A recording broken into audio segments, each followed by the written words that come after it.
ladies and the men, know that the men won the day that they married their wives, who beat them every single time. I want you to begin to pray over the camp season that's getting ready to happen for not only our church, but for the churches of Southeast Texas. And all the campers are headed up to Newton, to East Texas Baptist Encampment. There are camps going on even now. And so we are praying about the camp season, in particular for our students and God will move in their lives.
What this is saying is that if someone truly wants to be righteous, they will set themselves aside, apart, and they will allow themselves to have a high disciplined life. Why?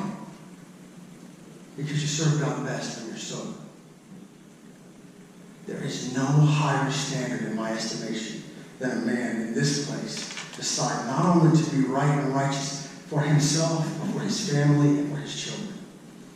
And when you read these verses and you get to the end of the chapter, and the chapter starts to unfold in such a way that he finally tells him how to correct a problem if he breaks the third part, he says, verse 21, this is the law of the Nazarite who vows to the Lord the offering for his separation, and besides that, whatever else his hand is able to provide according to the vow which he takes, so he must do according to the law of his separation.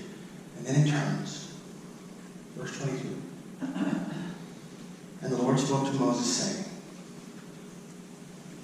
speak to Aaron and his sons.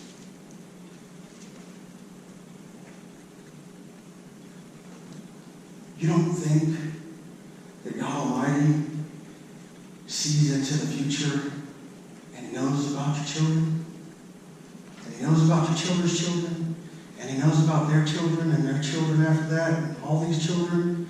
And that God is looking in and leaning in such a way that he's saying, some of you will want to live a righteous life. And when you do, this is the blessing that I want to be conveyed to them and their families. The word keep. This isn't like in the pantry or in the top drawer of your bureau in your bedroom or your end table or your nightstand or on the top shelf or in the curio cabinet. This is not that kind of keep. Although it could have that feeling.